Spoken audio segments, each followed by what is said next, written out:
আসসালামু আলাইকুম এভরিওয়ান, সবাই কেমন আছো? আশা করছি সবাই অনেক ভালো আছো, সুস্থ আছো। যেখান থেকে আমার ভিডিও দেখা শুরু করেছো সবাইকে জানাই অনেক অনেক ভালোবাসা ও শ্রদ্ধা। নতুন দিনে নতুন সকাল আরও একটি ভিডিও নিয়ে তোমাদের সামনে হাজির হয়েছি। আশা করছি তোমাদের ভালো লাগবে। তো ভিডিওটি তোমরা দেখতে থাকো। আজকে ভিডিওতে থাকছে মাটির চুলা ও রান্নাঘর কিভাবে ডিপ ক্লিন করি, আর মাটির চুলাতে কি কি জিনিস থাকে সেগুলো কিভাবে পরিষ্কার করে রাখি। যেহেতু ঈদ চলে এসেছে, তো ঈদের আগে সব কিছু গুছিয়ে রাখতে হবে, পরিষ্কার পরিচ্ছন্নতা করে রাখতে হবে।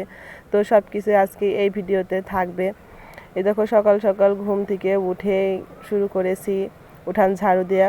উঠানে যেহেতু আজকে বেশি একটা ময়লা পড়েনি, তো বাঁশের পাতা কয়েকটা পাতা পড়েছে, যেহেতু বাড়ির উপরে বাঁশঝাড়, তো একটু পাতা পড়েছে। তো ঝাড়ু দিলে অনেকটা সুন্দর দেখা যায়। তো সকালবেলা উঠে আগে ঝাড়ু দিয়ে দিই, আর আমাদের এখানে প্রচলিত ঘুম থেকে উঠে আগে ঝাড়ু দেয়া। তো এই দেখো ঝাড়ুটা দেওয়া হয়ে গেছে উঠানটা। তো এখন সোজা চলে যাব কলপাড়ে। তো কলপাড়ে গিয়ে তো রাত্রের হাঁড়ি কড়াই বা ছেউরির প্লেট থালা বাসন যাগুলো আছে সবগুলো এখন মেজে ধুয়ে পরিষ্কার করে নেব। সকাল সকাল উঠে ধরো বাসি কাজ কাম শুরু করে দিতে হয়, তা না হলে বেলা হয়ে গেলে মনে করো করতে আরও অনেকটা কষ্ট হয়ে যায়। এই জন্য সকাল সকাল যতটুকু পারি ততটুকু করে রেখে দিই। সকাল সকাল করলে না অনেকটা ভালো লাগে, আর দুপুর হয়ে গেলে করলে মনে হয় যেন একটু অলসতা অলসতা ভাব মনে হয়। তো চলো থালা বাসনটা মেজে নিই।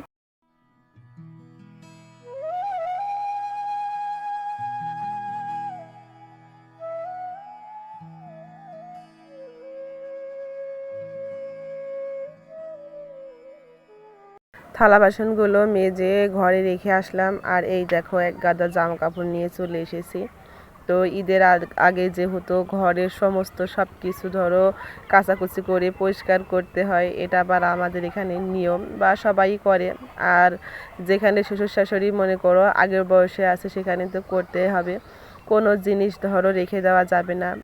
এই যে ধরো বালতি মগ বদনা এইগুলো সব কিছু পরিষ্কার করতে হয়, তা না হলে আমার শাশুড়ি একটু একটু রাগারাগি করে। তো এই জন্য ধরো যে সব কিছুই কেচে নিতে হয়।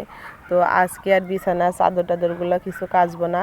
আজকে শুধু ওই আমার হাজবেন্ডের পাঞ্জাবি প্যান্ট ছেলে মেয়ের এগুলোর কাচবো, আর কালকে বিছানা চাদর টাদর এগুলো কাচবো।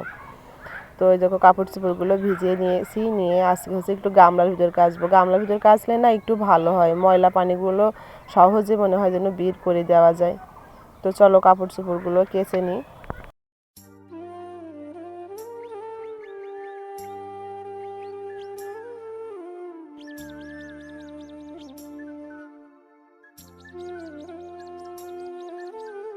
কাপড় চোপড়গুলো কেচে সোজা ছাদে চলে আসলাম। তো ছাদে এসে দেখি এতটা পরিমাণ রৌদ্র, মনে হচ্ছে যেন উপর দিকে তাকানোই যাচ্ছে না। আর ছাদের চারপাশটা একদম আলোয় ঝিকঝিক করছে, ছাদের উপর দিকে তাকানো যাচ্ছে না। আজকে প্রচুর রোদ। অন্য সময় না কাপড় চোপড় কাচলে 2-3 দিন লেগে যায় কাপড় চোপড় শুকাতে, আর আজকে মনে হচ্ছে যেন আজকের একটা দিনেই কাপড় চোপড় শুকিয়ে যাবে, এতটা পরিমাণ রৌদ্র পড়ছে। আর তাপও খুব। তো যাই হোক, শুকিয়ে গেলে আমার কাছে ভালো, তা না হলে আবার পরবর্তীতে এখানে ওখানে টানতে হয়। তো এই দেখো মেলে দিয়ে সোজা চলে আসলাম রান্নাঘরে। রান্নাঘরটা পরিষ্কার করব এখন। তো এই যে যে লবণ জিরা মশলা তেল টেলের যে কৌটাগুলো আছে, এই কৌটাগুলো এখন সব কিছু ধুয়ে নেব। তো কৌটাগুলো গাবলাতে তুলে নিচ্ছি, নিয়ে এই জায়গাটা পরিষ্কার করে একটু ঝুল টুল ঝেড়ে রেখে দেব তারপরে। তো চলো আগে এগুলো ঝেড়ে পরিষ্কার করে নিই।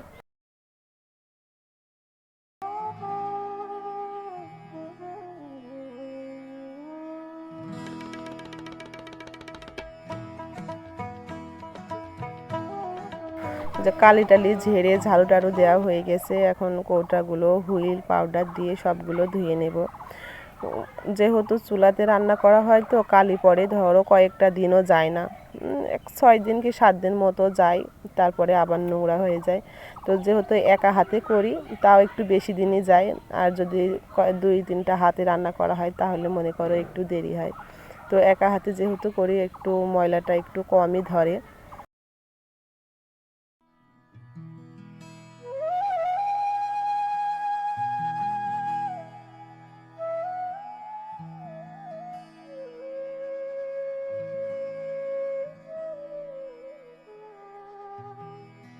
তো মেজে ধুয়ে পরিষ্কার করে নিয়েছি।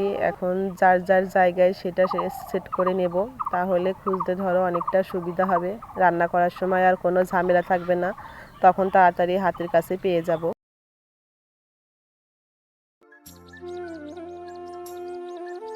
গ্যাসের চুলাটাও এখন মুছে নেব, যেহেতু ঈদের দিন না বেশিরভাগ গ্যাসেতে রান্না করা হয়।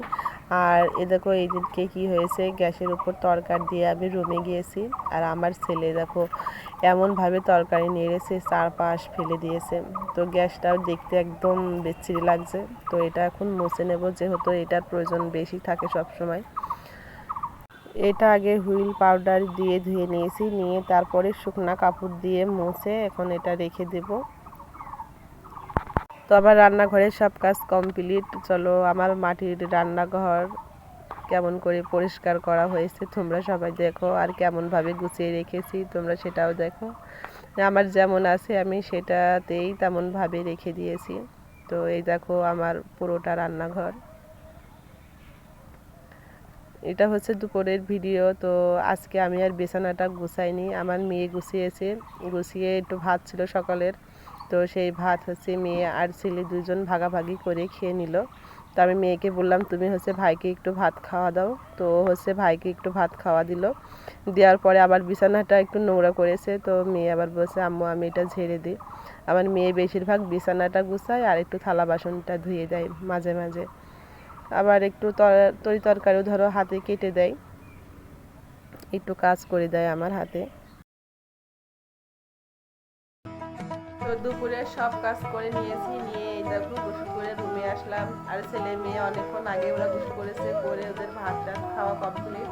তো এই মাত্র আমি গোসল করে আসলাম, এখন সোজা চলে যাব রান্নাঘরে। আজকে একটু তাড়াতাড়ি রান্নাঘরে যাব, তা না হলে কালকের মতো আবার একটু দেরি হয়ে যাবে। এখন সময় 4টা বাজে, 4টা 5 বাজে। তো এখন যদি চুলা পিঠে যাই তো তাহলে হচ্ছে ইফতারের আগেই রান্না করা শেষ হয়ে যাবে। তো চলো রান্না করা শুরু করে দিই। কি এটা?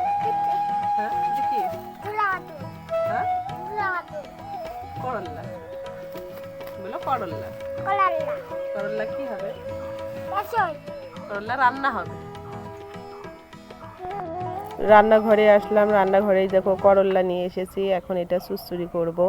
তো মেয়ের আব্বু আজ 3-4 দিন আগে করল্লা নিয়ে এসেছিল, সেটা চুচড়ি করেছিলাম, রুটি বানিয়েছিলাম। তো আমার ছেলে মেয়ে হাজব্যান্ড 3জনেরই বলে খুব পছন্দ হয়েছে বা স্বাদ লেগেছে। তো আবার আজকে হচ্ছে করল্লা নিয়ে এসেছে, তো ভাবছি এটা হচ্ছে আজকে চুচড়ি করে রুটি বানিয়ে নেব। তো করল্লাগুলো এতটা সুন্দর, মানে ভিতরে তেমন একটা দানা হয়নি, একদম নরম নরম, খেতে আসলে অনেকটা ভালো লাগছিল। করলাগুলো দেখতেও খুবই সুন্দর ছিল।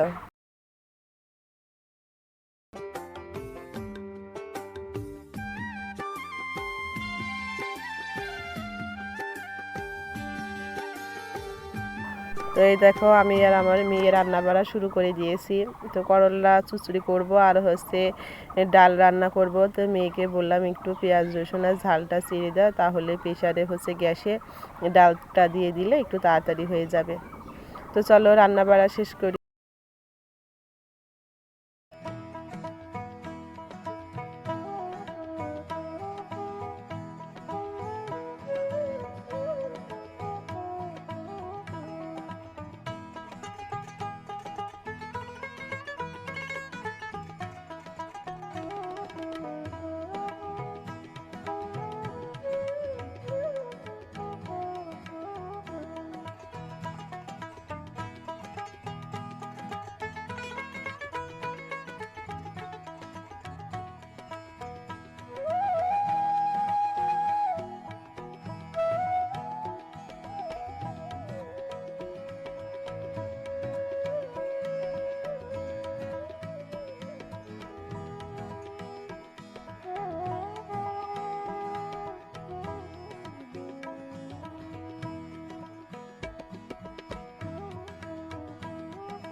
তরকারি সব রান্না শেষ করেছি, করে এই দেখো রুটি বানাতে বসেছি। তো রুটি বানানোর কাজটা আমার কাছে মনে হয় একটু দেরি কাজ। তো রান্না শেষ করার পরে গিয়ে আমি রুটি বানাই, তাহলে মনে হয় যে না একটু ভালো লাগে। আর আগে যদি রুটি বানাতে যাই ধরো গরম টরম ধরে একদম অস্থির হয়ে যায়, তো রান্না বাড়া সব শেষ করে নিয়েছি, নিয়ে তারপরে হচ্ছে এখন এই গরম চুলাতে রুটিটা বানিয়ে নেব।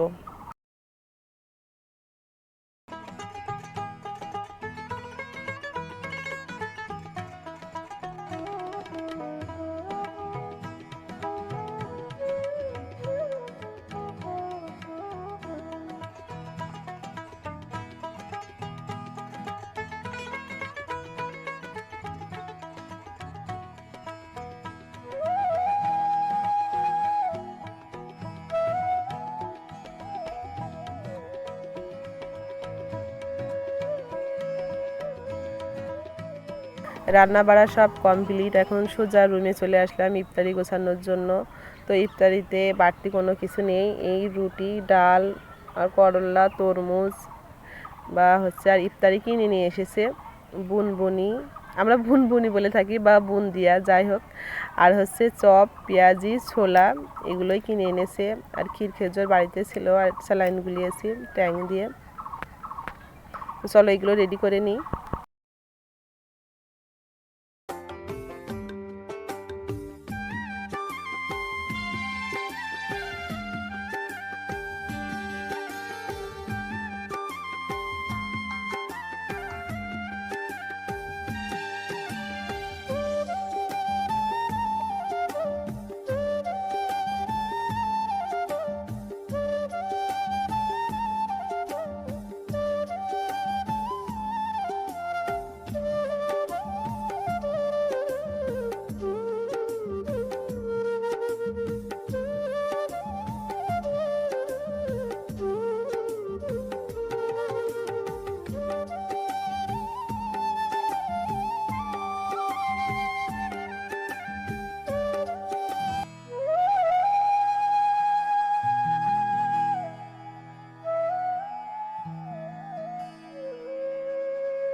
ইফতারি শেষ করেছি, ইফতারি শেষ করে প্লেট থালা বাসন যা ছিল সব কিছু গুছিয়ে রেখেছি। আর যেসব তরকারি রুটি বেঁচে আছে ওইগুলো হচ্ছে তুলে রেখে আসলাম, এসে দেখো রুমে আসলাম। তো এখন একটু বেরোবো, হচ্ছে আমার মায়ের বাড়িতে যাব। আমার চাচাতো বোনের পেটে হচ্ছে পিত্তথলিতে পাথর হয়েছে, তো সেই পাথর কেটে এসেছে, আজকে দুপুরে রিলিজ দিয়ে দিয়েছে। তো ভাবছি ওকে একটু দেখে আসি, একটু অসুস্থ, অপারেশন করেছে যেহেতু, তো হচ্ছে একটু দেখে আসি ওকে। তো ওখানেই যাব একটু, তারপরে আবার ফিরে আসব। আর চুলাতে গরুর ভাত দিয়েছি, গরুর ভাতটা রান্না করা শেষ হয়ে গেলে তো চলে যাব। সবাই সঙ্গে থেকো। তো এই দেখো আমার বোনকে দেখতে যাওয়ার জন্য এখানে নিয়েছি হচ্ছে হাঁসের ডিম, 8টা ডিম নিয়েছি। আর এই যে ফ্রিজে ছিল 1 বোতল দুধ নিয়েছি। আর এই যেখানে মেয়ের আব্বু কিনে নিয়ে আসলো হচ্ছে আপেল আর কমলা এটাতে, আর এই যে স্প্রাইট। তো এগুলো নিয়ে এখন দেখতে যাব। তো 1 ঘন্টা মতন থেকে তারপরে হচ্ছে চলে আসবো আবার বাড়িতে।